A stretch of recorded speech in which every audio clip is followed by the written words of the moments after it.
Today, we're stepping into one of the most powerful success principles ever written. In a few moments, Napoleon Hill will reveal how wealth begins in the mind through desire, faith, persistence, and definite purpose. From his book, Think and Grow Rich, Hill breaks it all down so you can unlock your mindset and turn your dreams into reality. Welcome to today's talk. Let's begin. My friends, in the year 1937, I published a book that would go on to change millions of lives. I called it Think and Grow Rich. But let me be clear from the start. This book is not about thinking your way to wealth through wishful daydreaming. The title is a formula, a sequence of actions. Think and then grow rich. When Andrew Carnegie challenged me in 1908 to spend 20 years discovering the secret of success, I accepted. I interviewed over 500 of the most successful people in America. I studied failures just as carefully as I studied successes. And I discovered something profound. Riches, whether material or spiritual, begin with a state of mind. This is not mysticism. This is observable, measurable fact. Everything that exists in the physical world was first created in someone's mind. The chair you sit on, the building you occupy, the device you use to hear these words. All of it began as a thought. And if physical objects begin as thoughts, why not wealth? Why not success? Why not achievement? But here is where most people fail. They think about wealth without applying the principles that transform thought into reality. They wish, they hope, they dream. But they do not think in the way I am about to teach you. True thinking is definite, concentrated, and backed by burning desire and persistent action. In the next 45 minutes, I will give you the 13 principles I discovered during those 20 years of research. These are not theories. These are laws, tested and proven by hundreds of the most successful people who ever lived. Henry Ford used them. Thomas Edison used them. Theodore Roosevelt used them. Andrew Carnegie himself used them to accumulate a fortune worth over $300 million. I warn you now, knowledge of these principles is not enough. Application is everything. You can memorize every word I speak and remain poor, or you can apply just one principle consistently and become wealthy. The choice, as always, is yours. Let us begin. The first principle is desire. Not hope, not wish, not mild interest, desire. A burning, consuming, obsessive desire for a definite thing. This is the starting point of all achievement. Without it, nothing else I teach you will work. Let me illustrate. In 1923, I met a man who desired to earn $100,000. He did not hope for it. He did not wish for it. He demanded it of himself. He wrote down the exact amount. He set a deadline. He created a plan. And then he acted on that plan with such intensity that failure was not an option.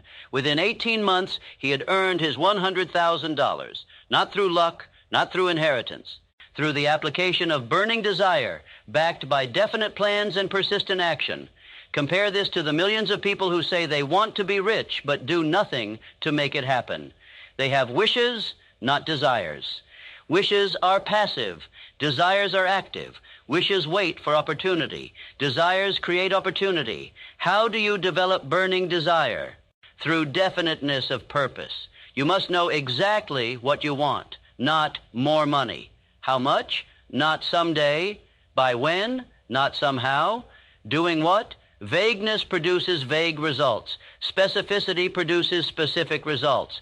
Write down your desire in clear, precise terms. State the exact amount of money you intend to acquire.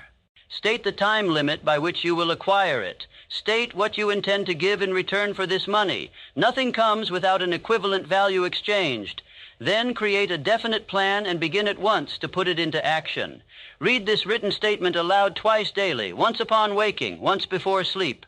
As you read it, see yourself already in possession of the money.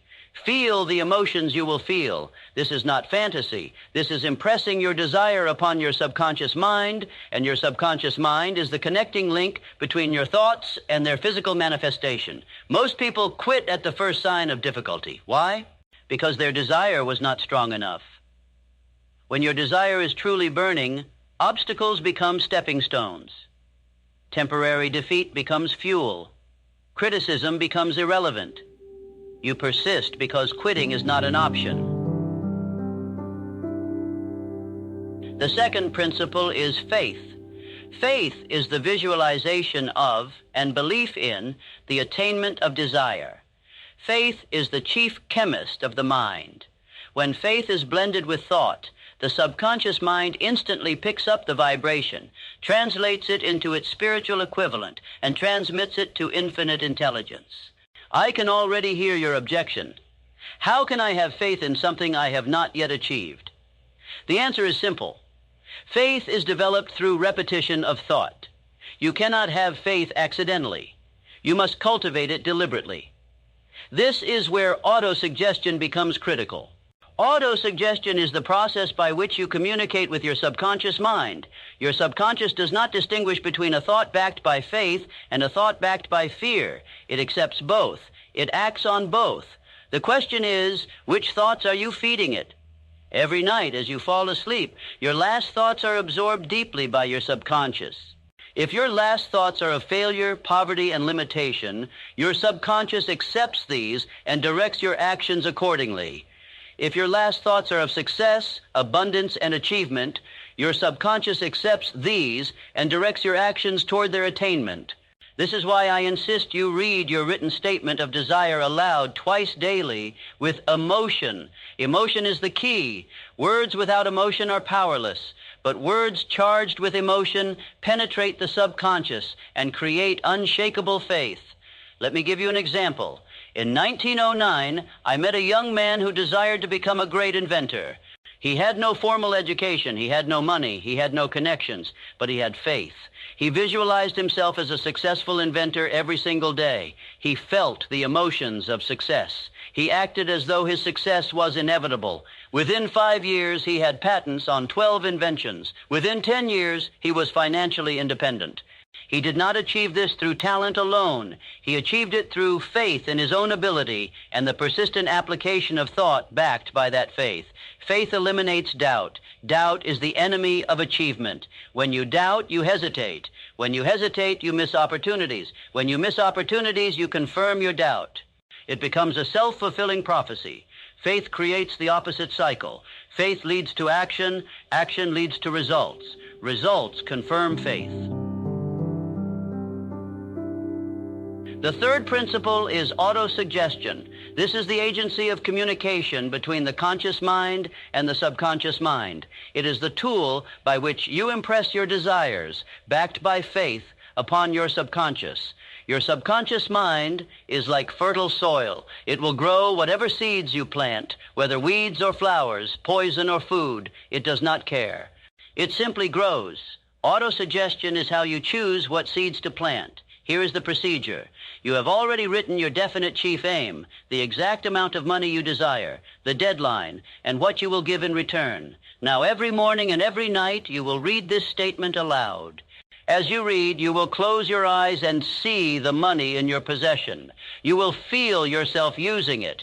You will visualize the things you will do with it. This is not daydreaming. This is concentrated visualization with emotional intensity. Your subconscious responds to emotion, not logic. You can repeat affirmations 1,000 times with no emotion and achieve nothing. But if you repeat them once with deep emotional conviction, you plant a seed that will grow. Most people fail at autosuggestion because they approach it mechanically. They read their affirmations like they are reading a grocery list. No emotion, no visualization, no belief. And then they wonder why nothing changes. I tell you plainly, if you do not feel it, your subconscious will not accept it. In 1920, I worked with a man who desired to become a professional speaker. He had a severe stutter. Everyone told him it was impossible, but he used autosuggestion.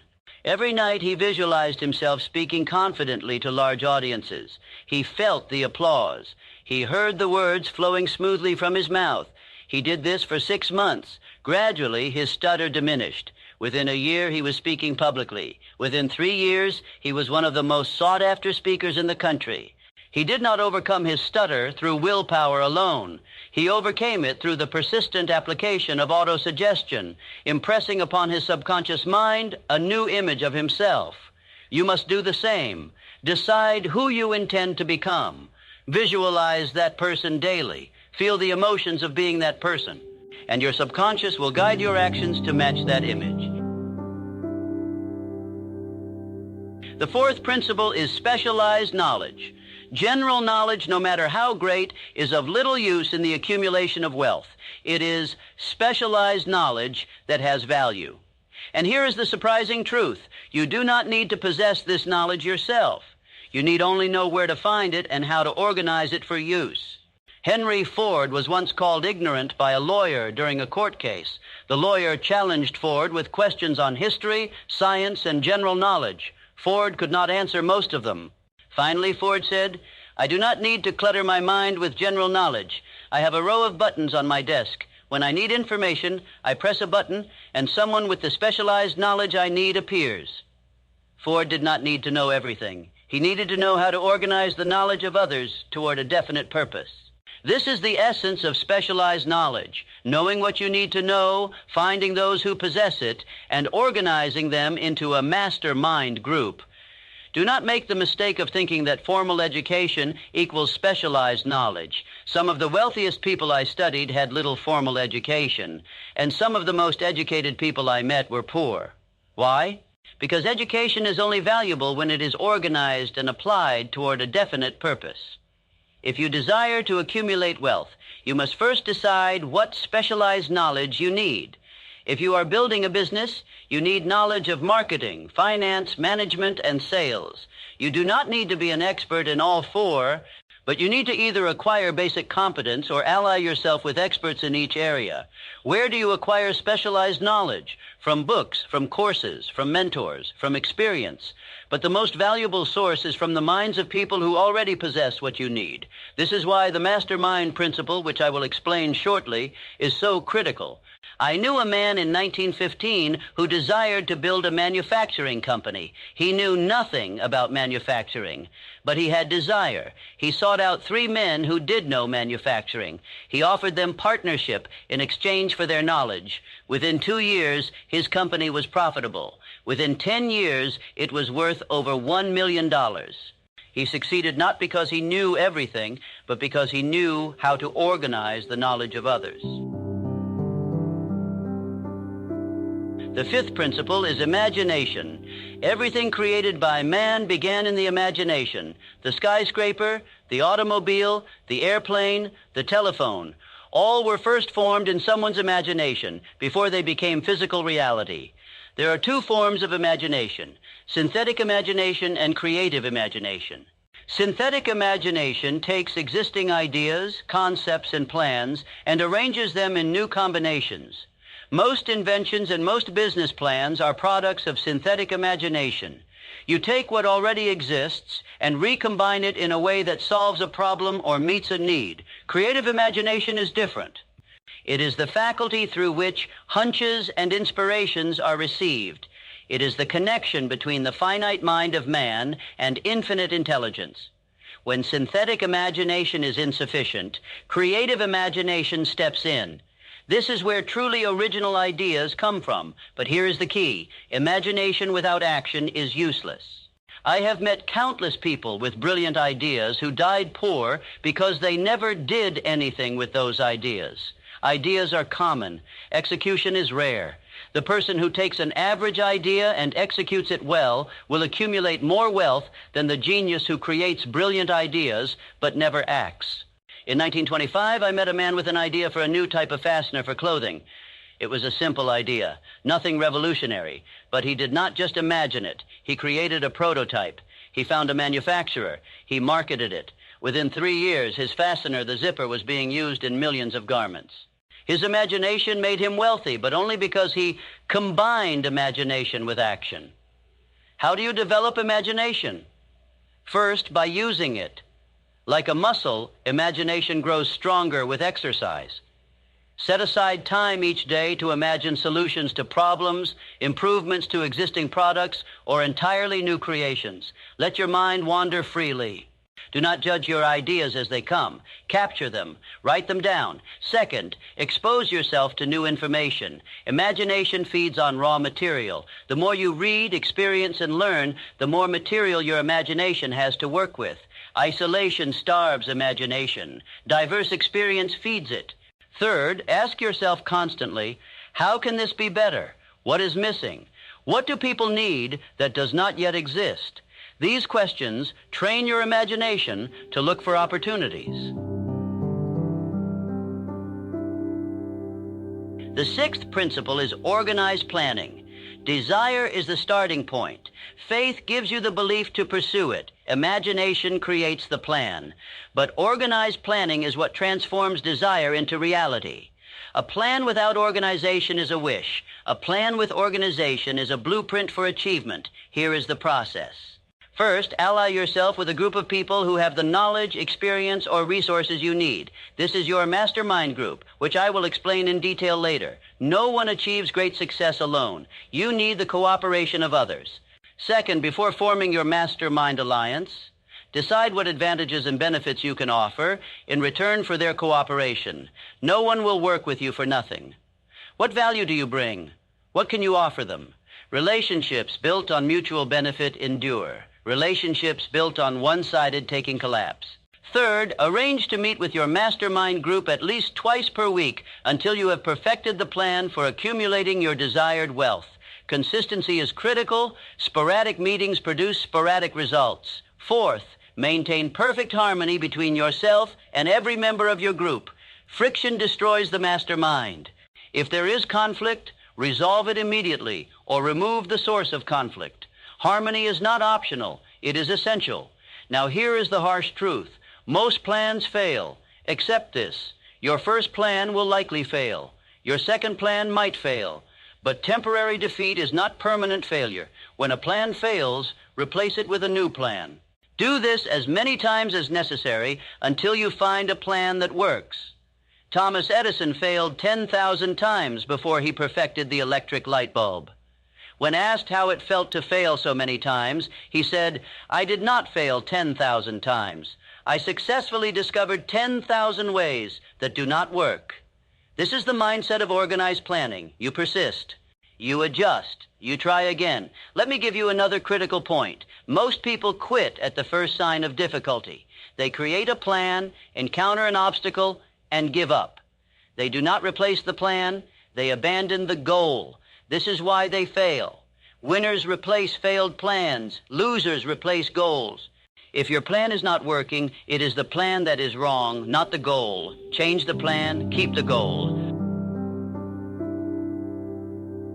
The seventh principle is decision. Successful people make decisions quickly and change them slowly, if at all.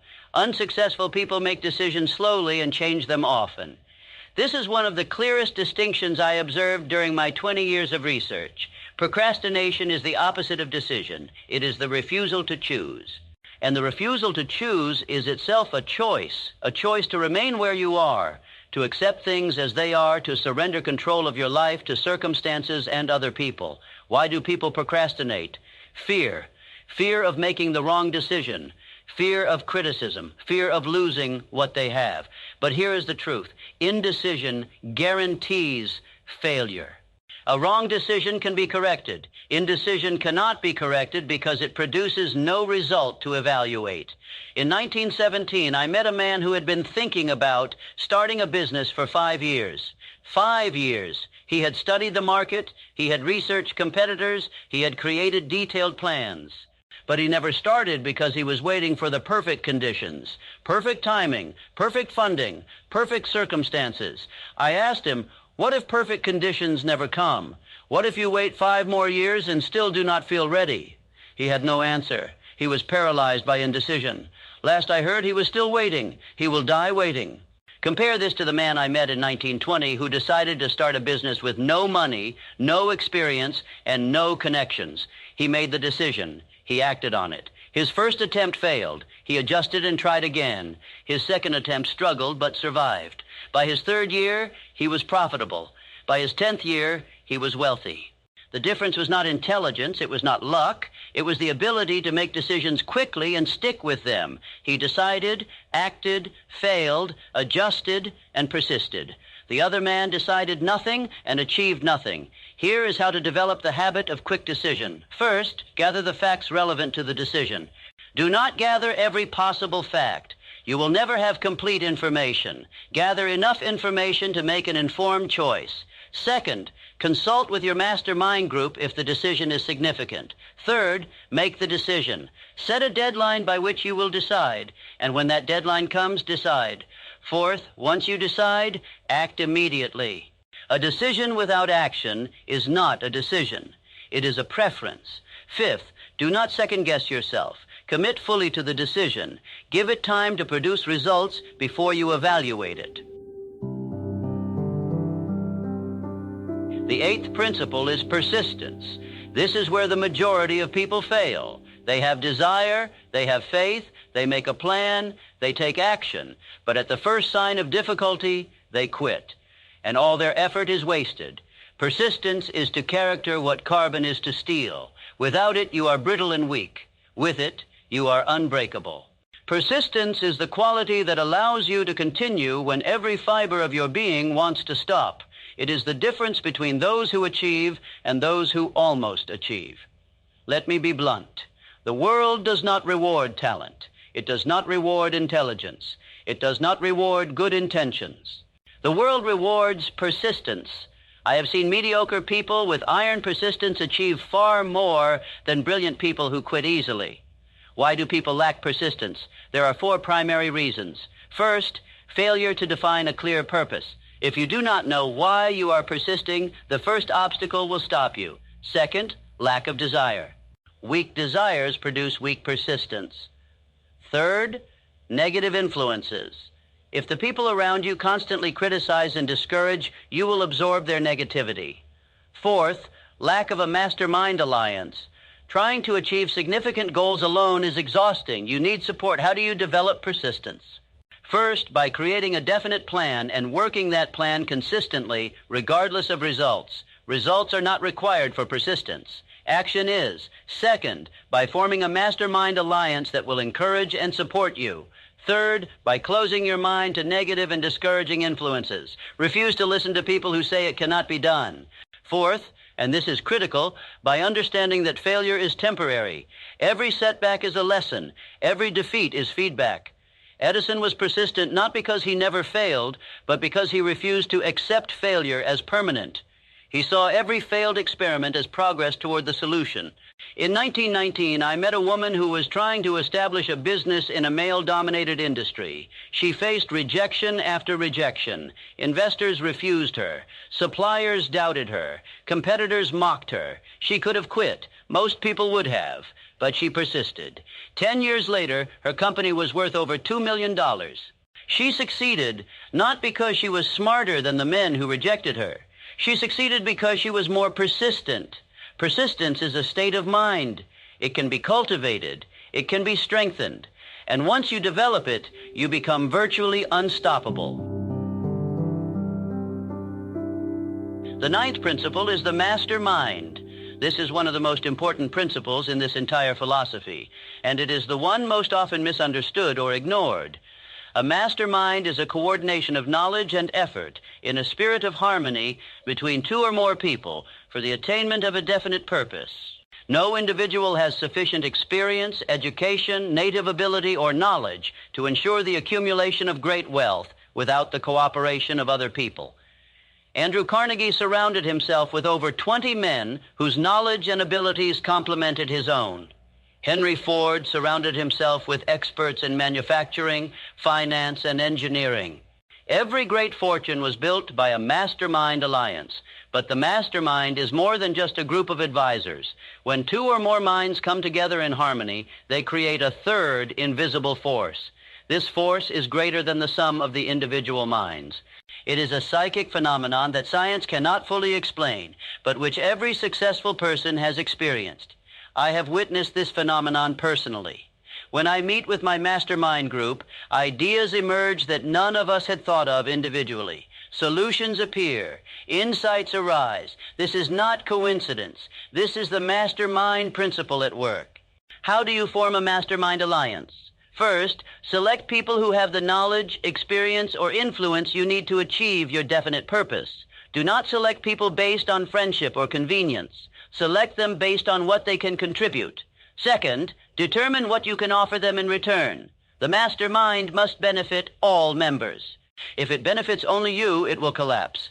What value do you bring? Money, connections, expertise? Determine this clearly before approaching anyone. Third, meet with your group regularly. I recommend at least twice per week. Sporadic meetings produce sporadic results. Consistency builds the momentum necessary for the mastermind to function at its highest level. Fourth, and this is absolutely critical, maintain perfect harmony among all members. Friction, jealousy, or disagreement destroys the mastermind. If conflict arises, resolve it immediately. If it cannot be resolved, remove the source of conflict, even if it means removing a member. In 1921, I observed a mastermind group of 6 men. They met every week for 3 years. During that time, they built a company worth over $5 million. None of them could have achieved this alone. Together, they were unstoppable. The 10th principle is sex transmutation. This is perhaps the most misunderstood principle in the entire book, so let me explain it clearly. Sex transmutation is the switching of the mind from thoughts of physical expression to thoughts of creative expression. Sex is the most powerful human desire. When this desire is harnessed and redirected, it becomes one of the most powerful creative forces available to man. The great artists, writers, inventors, and leaders throughout history have been people with highly developed sex natures. But they learned to transmute that energy into creative achievement rather than dissipate it through physical expression alone. This is not a call for celibacy. It is a call for control. The person who has no control over their sexual energy scatters it. The person who learns to control and redirect it channels it into genius. I observed this phenomenon repeatedly during my research. Men of great achievement often had late marriages or marriages that occurred after they had achieved significant success. Why? Because during their most productive years, they were transmuting sexual energy into creative energy. They were driven by a force they may not have fully understood, but which they intuitively directed toward their work. How does one transmute sexual energy? Through the stimuli of the mind. When you are thinking about sex, you are in a heightened state of mental and emotional energy. If you can learn to redirect that energy toward your work, toward solving problems, toward creating, you tap into a reservoir of power that most people never access. Let me be clear. I am not suggesting you suppress or deny sexual desire. Suppression leads to neurosis. I am suggesting you channel it. When you feel that surge of energy, recognize it. Then consciously redirect it. Pour it into your work. Let it fuel your creativity. Let it drive your ambition. This is a practice. It requires self-awareness and self-control. But the results are extraordinary. The person who masters sex transmutation gains access to a level of creative energy that the undisciplined person never experiences. In 1924, I studied a writer who produced 12 novels in 8 years. When I asked him how he maintained such productivity, he admitted that he had learned to transmute sexual energy into writing energy. During periods of intense creative work, he deliberately redirected his sexual thoughts into his writing. The result was not only prolific output, but work of exceptional quality. The 11th principle is the subconscious mind. This is the connecting link between the finite mind of man and infinite intelligence. It is the intermediary through which one may draw upon the forces of infinite intelligence at will. It is the medium through which prayers are transmitted. Your subconscious mind works day and night. It never sleeps. It is constantly receiving and acting upon thoughts, whether you direct them consciously or not. This is both the problem and the opportunity. If you feed your subconscious negative thoughts, fear, doubt, worry, it will act on those thoughts and direct your behavior toward their fulfillment. If you feed it positive thoughts, faith, desire, confidence, it will direct your behavior toward their fulfillment. You do not control your subconscious mind. You influence it, and you influence it through repetition and emotion. Thoughts that are repeated frequently and charged with emotion sink into the subconscious and become dominant influences over your behavior. This is why I insist you read your definite purpose aloud twice daily with emotion. You are impressing that purpose upon your subconscious. Over time, your subconscious accepts it as reality and begins to guide your conscious actions toward its attainment. The subconscious mind is also the mechanism through which hunches, inspirations, and creative ideas reach your conscious mind. Have you ever had a sudden insight, an idea that seemed to come from nowhere? That was your subconscious mind communicating with you. It had been working on the problem in the background, and when the solution emerged, it sent it to your conscious awareness. How do you harness the power of the subconscious mind? First, by feeding it positive, constructive thoughts through autosuggestion.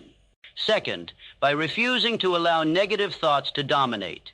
When a fear thought enters your mind, replace it immediately with a thought of faith. Third, by giving your subconscious mind clear instructions through written statements of desire.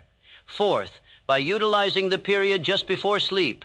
In the moments before you drift into sleep, your conscious mind relaxes its control, and your subconscious becomes more receptive. This is the ideal time to impress your desires upon it. Read your definite purpose. Visualize your goal. Feel the emotions of achievement. Then sleep. Your subconscious will work on it while you rest. I have experienced this personally.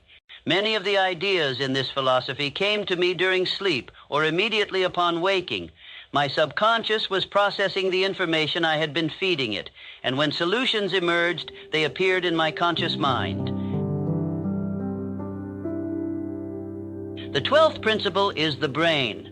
Your brain is both a broadcasting station and a receiving station for thought vibrations. Every thought you think sends out a vibration, and every thought vibration attracts similar vibrations from the ether. This may sound mystical, but it is based on observable phenomena. When two or more people think in harmony, their combined thought vibrations create a force that can be felt by others. This is why the Mastermind works. The synchronized vibrations of multiple minds tuned to the same purpose create a magnetic force that attracts ideas, people, and circumstances aligned with that purpose. Your brain is constantly broadcasting your dominant thoughts. If your dominant thoughts are of poverty, fear, and failure, you broadcast those vibrations. And what do you attract? More poverty, more fear, more failure. Not because the universe is punishing you, but because your thought vibrations are aligned with those conditions. Conversely, if your dominant thoughts are of wealth, confidence, and success, you broadcast those vibrations. And you begin to attract people, opportunities, and ideas aligned with wealth, confidence, and success. This is not magic. This is the law of attraction operating through thought vibrations. Like attracts like. Your thoughts determine what you attract. How do you control what your brain broadcasts? By controlling your thoughts. This is difficult because the untrained mind wanders constantly. One moment you are thinking about your goal. The next moment you are worrying about bills. The next moment you are replaying an argument. The untrained mind is like a radio that constantly changes stations. You must discipline your mind to stay tuned to the station you choose. This requires practice. Set aside time each day to think only about your definite purpose. When your mind wanders, gently bring it back. Over time, you will develop the ability to hold your mind on a single thought for extended periods. This is mental discipline, and it is one of the most valuable skills you can develop. The brain also receives vibrations from other minds. This is how hunches and inspirations work. Your brain picks up thought vibrations from the ether, and these vibrations are translated into ideas in your conscious mind. This is why spending time in the presence of successful, positive people is so valuable. Their thought vibrations influence yours. The 13th and final principle is the 6th sense. This is the apex of the philosophy. It cannot be described adequately because it is something you must experience to understand. The 6th sense is that portion of the subconscious mind referred to as creative imagination. It is the faculty through which hunches and inspirations are received. Through the aid of the 6th sense, you will be warned of impending dangers in time to avoid them and notified of opportunities in time to embrace them. The 6th sense comes as close to being a miracle as anything I have ever experienced. It is the medium of contact between the finite mind of man and infinite intelligence. I must warn you, the 6th sense does not function until you have mastered the other 12 principles. You cannot skip to the end. You must build the foundation first. Desire, faith, Autosuggestion, specialized knowledge, imagination, organized planning, decision, persistence, the mastermind, sex transmutation, the subconscious mind, the brain. Master these and the sixth sense will develop naturally. The sixth sense manifests as a feeling, an intuition, a knowing. You cannot explain how you know. You simply know. I have experienced this countless times. I will be working on a problem and suddenly I know the solution. Not because I reasoned it out, not because someone told me. I simply know. This is the sixth sense at work. In 1932, I was preparing to make a significant business decision. All the logical evidence pointed in one direction, but I had a strong feeling and knowing that I should do the opposite. I could not explain it. I had no rational reason, but the feeling was undeniable. I followed it. Within 6 months, it became clear that the logical choice would have been disastrous. The sixth sense had warned me. How do you develop the sixth sense? You cannot force it, but you can create the conditions for it to emerge. First, by mastering the other 12 principles. Second, by quieting your mind through meditation or contemplation. The sixth sense speaks in whispers. If your mind is noisy, you will not hear it. Third, by learning to trust your hunches and intuitions. When you feel that inner knowing, act on it. The more you trust it, the stronger it becomes. Fourth, by recognizing that the sixth sense is not you. It is a communication from infinite intelligence. You are the receiver, not the source. Approach it with humility and gratitude. Now, I must tell you something I hinted at in the beginning. There is a secret woven throughout this philosophy. I did not state it plainly in the book. I scattered it across every chapter. Why? Because the secret is only valuable to those who are ready for it. Those who are not ready will not see it, even if it is stated directly.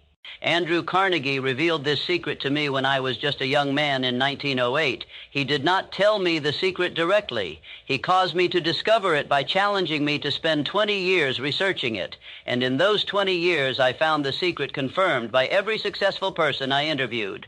What is the secret? I will not state it plainly even now, because those who are ready will see it, but I will give you clues. The secret is mentioned at least once in every chapter of Think and Grow Rich. If you have truly studied this philosophy, you have encountered it repeatedly. If you have applied the principles, you have experienced it. The secret is not a shortcut. It is not a magic formula. It is a principle, a law, a truth. And once you truly grasp it, your entire relationship with wealth, success, and achievement will transform. Some have said the secret is definiteness of purpose. Others say it is desire. Still others say it is faith or persistence. They are all partially correct. The secret includes all of these, but it is something more fundamental. It is the realization that all achievement begins in the mind, and that the mind, when properly directed and focused, has the power to transmute thought into physical reality. You think, you grow rich, not through wishing, not through hoping, but through thinking in a specific way, with emotion, faith, and persistent action behind that thought. This is the secret. And now that I have revealed it as plainly as I can without robbing it of its value, the question is, will you apply it? Most will not. They will read this. They will nod. They will say, that is interesting. And they will change nothing. But you, if you are among those who are ready, will take this philosophy and apply it. You will read it again. You will study it. You will make it part of your daily routine. And in doing so, you will unlock the power to achieve anything you desire.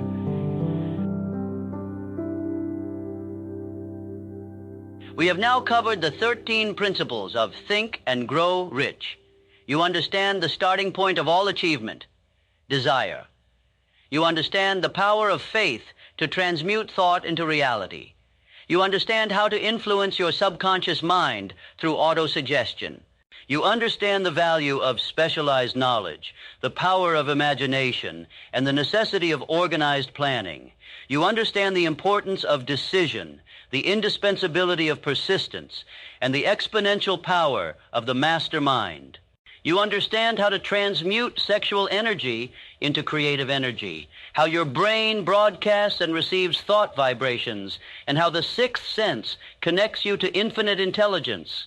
But none of this matters if you do not apply it. Knowledge is not power. Knowledge is only potential power. It becomes power when it is organized into definite plans of action and directed toward a definite purpose. So here is what you must do, starting immediately. First, write down your definite major purpose. Be specific. State the exact amount of money you desire. State the exact deadline. State what you will give in return. Write it in clear, precise language. Second, read this statement aloud twice every day, once upon waking, once before sleep. As you read it, visualize yourself already in possession of your goal. Feel the emotions. Make it real in your mind. Third, form your Mastermind alliance. Identify the people whose knowledge, experience, or influence you need. Determine what you will offer them in return. Approach them with your definite plan. Meet with them regularly. Fourth, create a plan for achieving your purpose. Write it down. Make it specific. Break it into steps. Then take the first step immediately. Do not wait for perfect conditions. Do not wait until you feel ready. Act now. Fifth, persist. When obstacles arise, and they will replace failed plans, but never replace your purpose, persist until you succeed. There is no other option. You now have everything you need to achieve any goal you set for yourself. The principles work. They have worked for hundreds of thousands of people. They will work for you if you work them. My friends, we have reached the end of this teaching, but for you, it is only the beginning. You stand at a crossroads. One path leads back to where you were before you heard this message. The other path leads toward the achievement of your definite purpose and the accumulation of riches beyond your current imagination. Which path will you choose? The answer depends on one thing, your decision. Will you apply what you have learned, or will you simply file it away as interesting information and return to your old habits? I cannot make this decision for you. No one can. This is your life. These are your goals. This is your opportunity. You can seize it, or you can let it pass. But I warn you, opportunities do not wait. Time does not stop. The longer you delay, the harder it becomes to start. Andrew Carnegie told me in 1908 that this philosophy could benefit millions of people if I would devote 20 years to developing it. I made the decision to do so. That decision changed my life, and I hope the lives of millions who have read Think and Grow Rich. Now I pass the torch to you. What will you do with this knowledge? Will you apply it with the same intensity and persistence that I applied when developing it? Or will you let fear, doubt, and procrastination rob you of your potential? The principles I have shared are not theories. They are laws, as reliable as the law of gravity. When you apply them consistently, they produce results consistently. There is no mystery. There is no luck. There is only cause and effect. You cause success by thinking in a definite way, backed by faith, and acting persistently toward a definite purpose. Success is the effect of this cause. It is that simple, and yet most people will never do it because they do not believe it can be that simple. But now you know. You have the knowledge. You have the formula. You have the 13 principles. The only question that remains is, will you use them? I leave you with this final thought. In 1937, when I published Think and Grow Rich, I did so with the hope that it would help people discover the riches that lie within them.